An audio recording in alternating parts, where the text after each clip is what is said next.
مطلب ہر عروج کو زوال ہے, آہستہ آہستہ عمر کا ایک فیکٹر آ رہا ہے, لیکن اس کے ساتھ ہمارے جو لائف سٹائل ہیں, جو ہماری طرز زندگی ہے, وہ عوامل بھی اس کے اندر رول پلے کر رہے ہوتے ہیں بالکل. اب کہ دیکھیں نا, کتنی اگر جلدی سٹارٹ پروسیس ہو جائے گا یا اگر کتنی دیر سے سٹارٹ ہوگا. ایک انسان کا باڈی ویٹ 70 kg ہے تو اس کے گھٹنوں پر کتنا ووٹ ہے, دوسرے کا باڈی ویٹ 120 kg ہے, گھٹنے تو وہی ہیں. ایگزیکٹلی. گھٹنے تو اگر آپ کا باڈی ویٹ بڑھتا ہے تو گھٹنوں کا سائز تو نہیں بڑھتا, نہ اور ہی نہ اس ان کی کی اسٹرینتھ طاقت بڑھے گی. بڑھتی ہے. ایگزیکٹلی, وہ تو وہی ہوتے ہیں, تو ڈبل ویٹ آ جاتا ہے, جو کہ اور وہ اپنے 24 گھنٹے ہر وقت کیری کرنا ہے. 24 گھنٹے. بالکل. اسی وجہ سے جو اوبیس لوگ ہیں سر, اس میں پھر ٹینڈنسی بہت اس زیادہ. میں تکلیف زیادہ ہو جاتی ہے. سر اوبیسٹی بڑا ایک, اس کے اوپر میں ابھی ریسنٹلی پروگرام کیا تو I was alarmed and very worried کہ مطلب ایک عجیب ڈائلما سمجھ سے باہر ہے کہ جس وقت میں نے MBBS کیا 97 میں, تو سر ایک تو ڈائبٹیز اور ہائپر ٹینشن یہ اور اوبیسٹی, ان تین بیماریوں کو ہم کہتے تھے کہ یہ امیر لوگوں کی بیماری ہیں, غریب لوگ اس سے متاثر نہیں ہوتے, اور دوسرا ایلڈرلی لوگوں کی بیماری ہیں. اب پیراڈائم ایسی شفٹ ہوئی ہے پچھلے 20 سالوں میں کہ ایک تو غریب امیر کا فرق ختم ہو گیا, سب میں ڈائبٹیز اوبیسٹی سب میں دکھائی دے رہی ہے غربت کے باوجود بھی, اور دوسرا ایج بریکٹ بھی سر ریورس آئی ہے, کارڈیو ویسکولر ڈیزیزز میں بھی, اوبیسٹی اور ڈائبٹیز میں بھی. تو اس وجہ سے آپ کے پاس سر یہ پیشنٹ بڑے ینگر ایج گروپ میں اب پریزنٹ ہونا شروع ہو بالکل, گئے. اور خاص طور پر خواتین میں چائلڈ بیئرنگ کے ساتھ ان کا ویٹ بڑھ جاتا ہے. پھر ان میں اتنا پھر وہ کوشش نہیں کرتی کہ دوبارہ سیکنڈ پریگنینسی سے پہلے اپنے ویٹ کو نارمل کنٹرول کر کر لیں, سکیں. نارمل کر سکیں, Right. And then go for second pregnancy. تو وہ, اور بچے بھی 7, 8, 10 تک ماشاء اللہ ہمارے کلچر میں اس طرح ہے, تو ویٹ بڑھتا چلا جاتا ہے. تو 30-35 سال کی جو خاتون ہوتی ہے وہ لگتا ہے کہ 60 سال کی ہیں, ویٹ ان کا بڑھ جاتا ہے, اور ایک دفعہ ویٹ بڑھ جائے اس کو کم کرنا بڑا مشکل کام ہے. بہت مشکل ہوتا ہے. اور خواتین کے کیس میں تو سر جو ہارمونل مطلب مینوپاز کے بعد وہ جو ہارمونل چینجز آتی ہیں, جی اور آسٹیوپروسس کا بھی ایک عمل, ہڈیاں بھی بھربھری ہونا شروع ہو جاتی ہیں, وہ بھی کنٹریبیوٹ کر رہی ہوتی ہیں فیکٹر. مطلب it's a double edge support then. جی ہاں بالکل. تو آسٹیوپروسس تو اپنی ایک سیپریٹ بیماری ہے. جی سر. اگر یہ کمبائن ہو جائے آسٹیو آرتھرائٹس کے ساتھ تو ڈبل نقصان ہو ڈیزاسٹر ہے. ڈیزاسٹر. اچھا سر, اب اس میں ہم یہ دیکھتے ہیں کہ طریقہ علاج کی طرف آئیں تو ہمارا موڈس آپرینڈی کیا ہوتا ہے جب ایک پیشنٹ آپ کے پاس آتا ہے چل کر, تو طریقہ علاج جو ہے اس میں ادویات بھی شامل ہوتی ہیں, اس میں انجیکشن بھی شامل ہوتے ہیں, اور سرجری ایک لاسٹ اسٹیج کے اوپر ہوتی ہے. تو who are the best candidates جو ادویات سے ہی مستفید ہو سکتے ہیں؟ دیکھیے, ہماری کوشش ہوتی ہے کہ میڈیسن بھی کم سے کم ہو, اور نیچرل طریقے سے وہ اپنے ڈیزیز پر کنٹرول کر لیں. تو سب سے پہلے ہم اس کو کہتے ہیں کہ ویٹ ریڈکشن. پھر اس کے بعد جو مسلز ہیں, یعنی یہ کوارڈز کے جو مسلز ہوتے ہیں اور ہیمسٹرنگز, یہ سب سے امپورٹنٹ ہوتے ہیں. اگر جوڑ آپ کا کمزور ہے اور مسلز آپ کے طاقتور ہو جاتے ہیں تو وہ ویٹ کو لے لیتے ہیں کافی حد تک. لیکن اگر مسلز بھی خراب ہیں, جوڑ بھی خراب ہے, تو پھر زیادہ نقصان ہوتا ہے. تو پھر ہم ان کو فزیوتھراپسٹ کے پاس بھی بھیجتے ہیں, ان کو کہتے ہیں کہ ایکسرسائز کریں, اپنے مسلز کو ڈیولپ کریں. ان کو ہم بتاتے ہیں کہ آپ نے کیا چیز کرنی ہے, کیا چیز نہیں کرنی. اسکواٹنگ نہیں کرنی, انگلش کا موڈ یوز کرنا ہے, انڈین کا موڈ پہ نہیں بیٹھنا, زمین پر بیٹھنے والے کام نہیں کرنے. اس سے کافی حد تک ان کو آرام آ جاتا ہے. کچھ سال اس میں گزر جاتے ہیں. پھر نیکسٹ سٹیج میں جب اس سے گزارا نہیں ہوتا تو پھر ہم میڈیسن کے اوپر آ جاتے ہیں. میڈیسن میں بیسیکلی پین کلرز ہوتی ہیں جو کہ سوجن کو بھی کم کرتی ہیں, درد کو بھی کم کرتی ہیں. فائدہ بھی ہے, نقصان بھی ہے, ہر چیز کے سائیڈ ایفیکٹس ہوتے ہیں. فائدہ یہ ہے کہ درد کم ہو جاتا ہے, موبیلٹی بہتر ہو جاتی ہے, آپ اپنے کام کاج کر سکتے ہیں, روزگار کر سکتے ہیں. نقصان یہ ہوتا ہے کہ اگر آپ زیادہ عرصے تک میڈیسن لے لیں تو یہ آپ کے اسٹمک کو بھی جلاتے ہیں, بالکل. یہ آپ کی کڈنیز کو بھی تباہ کرتے ہیں, اور یہ آپ کو ہارٹ کو بھی نقصان دیتے ہیں. اور اگر آپ سب لوگوں سے پوچھنا شروع کر دیں جو کہ یہ پین کلرز لے رہے ہیں, تو اس میں 90% میں آپ کو ان کی طرف سے یہ کمپلینٹ آئے گی کہ ان کو معدے کے پرابلمس ہیں، ان کا ہاضمہ ٹھیک نہیں ہوتا، کھانے کو دل نہیں کرتا، جلن ہوتی ہے.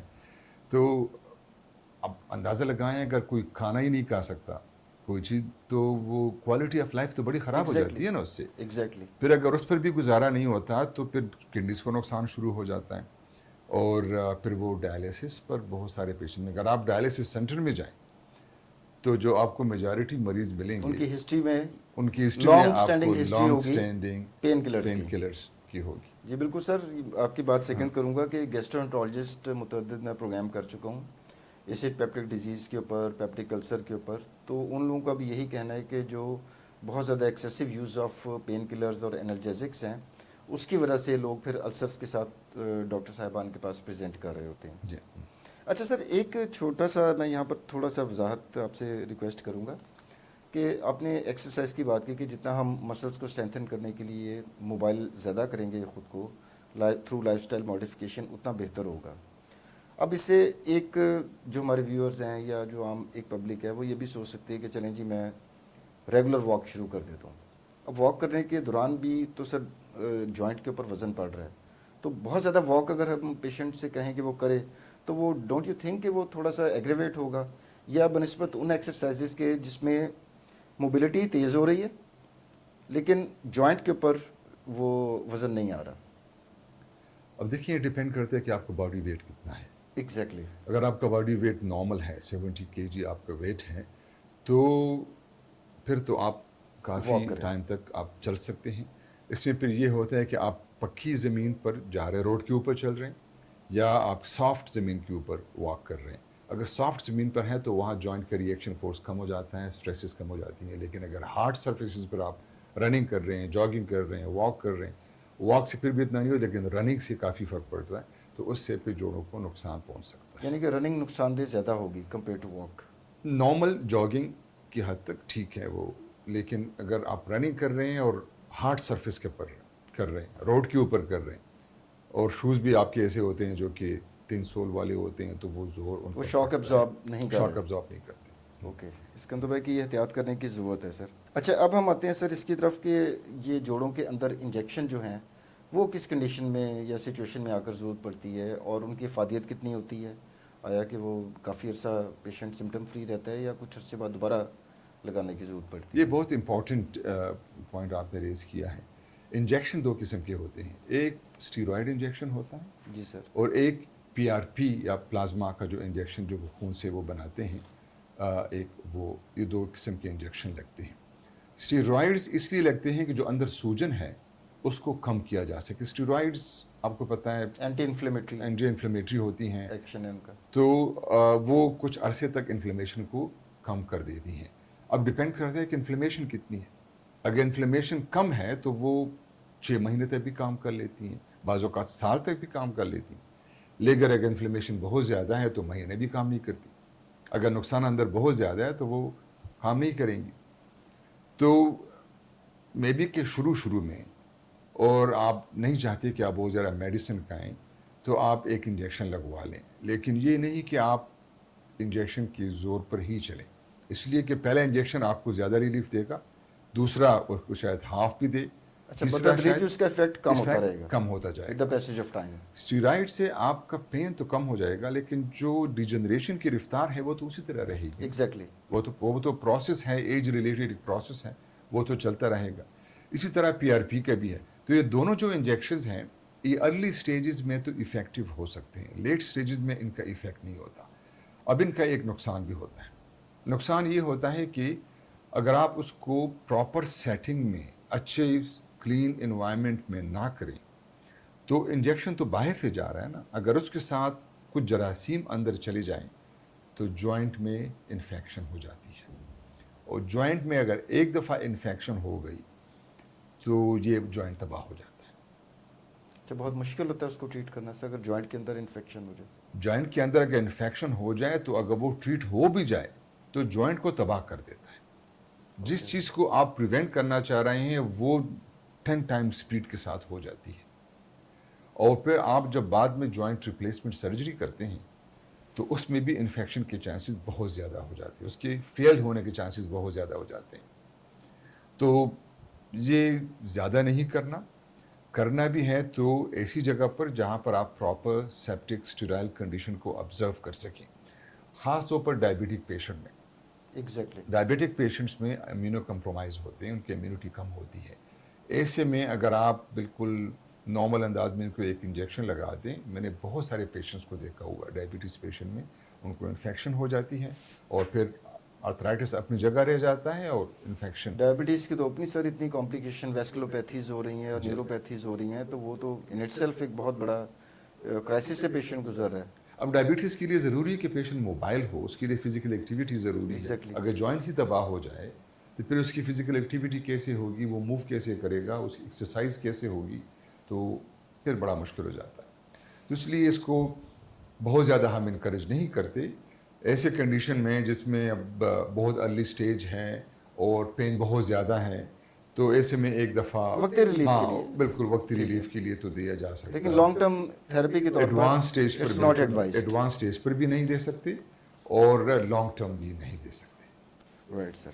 اچھا اب ہم آتے ہیں اس کے سر ایک ڈیفینیٹیو ٹریٹمنٹ کی طرف، جس کو ہم جس کے آپ جس سوسائٹی کے آپ پریزیڈنٹ بھی ہیں اور آپ آفس بیئرر ہیں ماشاءاللہ، آرتھروپلاسٹی کے. آرتھروپلاسٹی پہلے تو ناظرین کو بتائیے سر ہوتا کیا ہے، کہ مطلب جوائنٹ ریپلیسمنٹ ہوتا ہے. عام طور پر پبلک کا جو ایک پرسیپشن ہوتی ہے وہ یہ ہوتی ہے کہ جناب یہ اگر گھٹنے کا جوڑ میرا تبدیل ہوگا تو یہ ہڈی کٹے گی، یہ اوپر والی ہڈی کٹے گی اور بیچ میں کوئی مصنوعی اسٹیل کا پورا جوائنٹ لگ جائے گا اور جناب میرا اصل جو جوائنٹ ہے وہ باہر نکال دیا جائے گا. تو میں چاہوں گا کہ ایک پروسیس سر ذرا ایکسپلین کر دیجیے گا کہ ٹوٹل نی ریپلیسمنٹ یا مصنوعی جوڑ ہم کس طریقے سے لگاتے ہیں سر. دیکھیے جوائنٹ کے بہت سارے کمپوننٹس ہوتے ہیں. جوائنٹ میں بونز ہوتا ہے، کارٹیلیج ہوتی ہے، اس میں لیگمنٹس ہوتے ہیں، اس میں مسلز ہوتے ہیں. تو یہ سارے اور کیپسول ہوتی ہے جوائنٹ کیپسول، یہ سارے مل کر جوائنٹ بناتے ہیں. اس میں جو سب سے امپورٹنٹ چیز ہے وہ کارٹیلیج ہے جو خراب ہو جاتی ہے. باقی لیگمنٹس بھی ٹھیک ہوتے ہیں، بونز بھی اپنی جگہ پر ہوتے ہیں، کیپسول بھی ارد گرد اس کے کیپسول بھی وہ normal ہوتا ہے. جو آرٹیکولر کارٹیلیج ہے وہ خراب ہو جاتا ہے. جب کارٹیلیج ختم ہو جائے تو جب دو سرفیسز بون کی ہوتی ہیں وہ آپس میں ٹکرانا شروع کر دیتی ہیں. ان کے ٹکرانے سے مزید ڈیمیج ہوتا ہے تو اسے تکلیف بھی ہوتی ہے. تو جو جوائنٹ ریپلیسمنٹ ہوتی ہے اس میں ہم اس کارٹیلیج کو نکال دیتے ہیں اور ان کے اوپر ہم اسٹیل کی اور پلاسٹک کی سرفیسز لگا دیتے ہیں. میں ایک ماڈل میں لایا ہوں آپ کو، یہ میں دکھا دوں کہ یہ اب بون آپ کی ساری اپنی جگہ پر ہوتی ہے، یہ بھی، اور جو کارٹیلیج ہے جو سرفیس ہے جی سر اس کے اوپر یہ کور چڑھ جاتا ہے اسٹیل کے اور یہ پلاسٹک کے. تو باقی جوائنٹ سارا اپنی جگہ پر ہے اور آپ کے جو جوائنٹ کی شیپ ہے وہ اسی طرح رہتی ہے جس طرح کی ابھی ہے. یعنی کہ محسوس ہی نہیں ہوگا کہ محسوس ہی نہیں ہوتا کہ اس میں کچھ ہوا ہے. اندر صرف جوائنٹ سرفیسز ریپلیس ہو جاتے ہیں. آلرائٹ. یہ بہت بڑی مسکنسیپشن سر، اکثر لوگوں کے ساتھ ڈسکشن ہوتی ہے، وہ سمجھتے ہیں شاید پورے کا پورا جوڑ ہی تبدیل کر دیا جاتا ہے. یعنی پورا جوڑ تبدیل نہیں ہوتا، جوڑ آپ کا سارے کمپوننٹس اپنی جگہ پر ہوتے ہیں لیکن جو جوائنٹ سرفیسز ہیں وہ ریپلیس ہو جاتے ہیں جو خراب ہو چکے ہوتے ہیں تو اس کو ریپلیس کر دیا جاتا ہے. اچھا یہ تو سر بات ہو گئی کہ ٹوٹل نی ریپلیسمنٹ کی، کہ ایک تو جوڑ ہمارا یہ والا سب سے زیادہ متاثر تھا. اچھا اس میں سر ایوریج ویسے اس کی کاسٹ پاکستان میں کتنی آ جاتی ہے، کیونکہ یہ بھی ایک کاسٹ کنسیڈریشن بھی لوگوں کے لیے ایک بہت امپورٹنٹ ایک ایسپیکٹ ہوتا ہے. اور اس میں کیا کوالٹیز بھی آ رہی ہوتی ہیں مختلف جوائنٹس مطلب آرٹیفیشیل پروستھیسس کی، تو وہ کتنا سر رفلی ہوتا ہے اور اس کی آپریشن کی ڈیوریشن کتنی ہوتی ہے، ویدر کہ فل لینتھ سرجری ہوتی ہے یا آج کل کوئی نئی ٹیکنیکس آ گئی ہیں جس کی وجہ سے جو آپریٹیو ٹائم ہے وہ کم ہو گیا ہوا ہے. کاسٹ کی بات آپ نے کی تو جنرلی اسپیکنگ یہ ایکسپینسو امپلانٹس ہوتے ہیں کیونکہ یہ پورا سرفیسز ریسرفیسنگ ہوتی ہے اور پاکستان میں نہیں بنتے، امپورٹڈ ہوتے ہیں. امپورٹڈ ویسے بھی ہر چیز مہنگی ہوتی ہے. اس میں پھر ڈیپینڈ کرتا ہے کہ کون سے ملک سے ہیں، تو امریکنز بھی ہوتے ہیں، یورپین بھی ہوتے ہیں اور آج کل چائنیز بہت زیادہ وہ بھی آئے ہوئے ہیں. جو امپورٹنٹ چیز یہ ہے کہ ان کی ریگولیٹری اتھارٹی کون سی ہے، ایف ڈی اے اپرووڈ ہے کہ نہیں، یورپین کنٹرولز وہاں پر تو سی ای اپروو ہے کہ نہیں. اگر ان دونوں سے وہ اپرووڈ ہیں تو یہ اچھی کوالٹی کا ہے چاہے جہاں بھی بنا ہوا ہو. اور اگر اس کی وہ اپروول نہیں ہے تو اس کا مطلب ہے کہ یہ اس کی